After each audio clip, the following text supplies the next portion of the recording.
All right, here it is, that favorite time of the month for me where the new market action report comes out. Let's jump into it. Inventory, 1.1 months. I didn't have a reason to think it was going to jump up dramatically, but it is up. What's interesting is prices have actually come down. So year over year, we're up 16% from 479 to 556.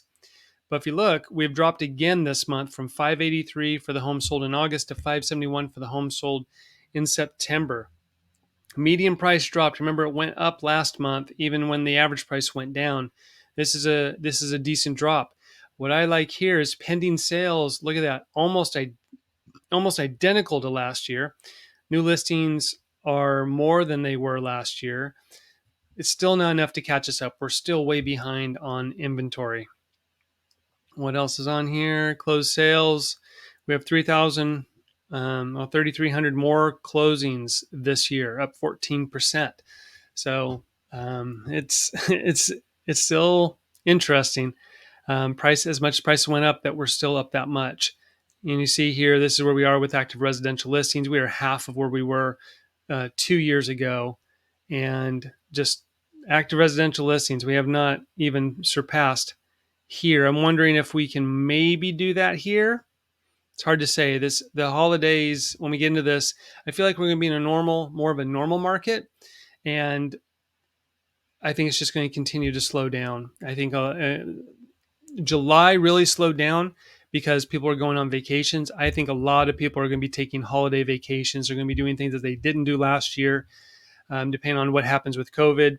Myself, I'm going to Disney around Thanksgiving, and then I'm doing my normal December holiday, hopefully, if everything stays the same. And I think a lot of people are going to be doing that as well, especially if they didn't get to do something during summer. So I can easily see this being a slow holiday as normal, which would mean that January will be busy. We'll have a wave like we normally do.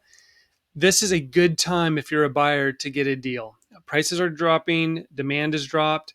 There's still a demand. We still have multiple offers, but it's just not as robust as it was before. Anyone who's on the market basically October 15th on, they're motivated most likely.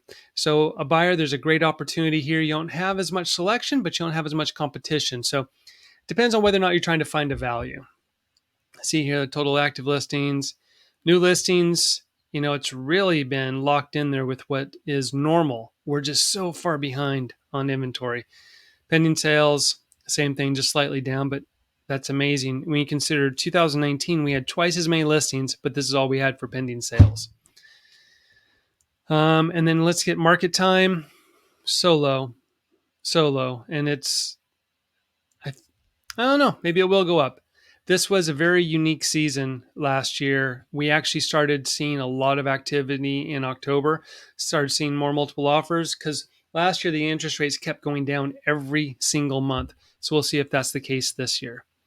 And then lastly, here's the average price. Second month that it's dropped, we're at 571, and then median price went up, but now it took a good hard turn, and that just leads us into the normal holiday sales. You'll see these graphs up, down, up, down, up, down.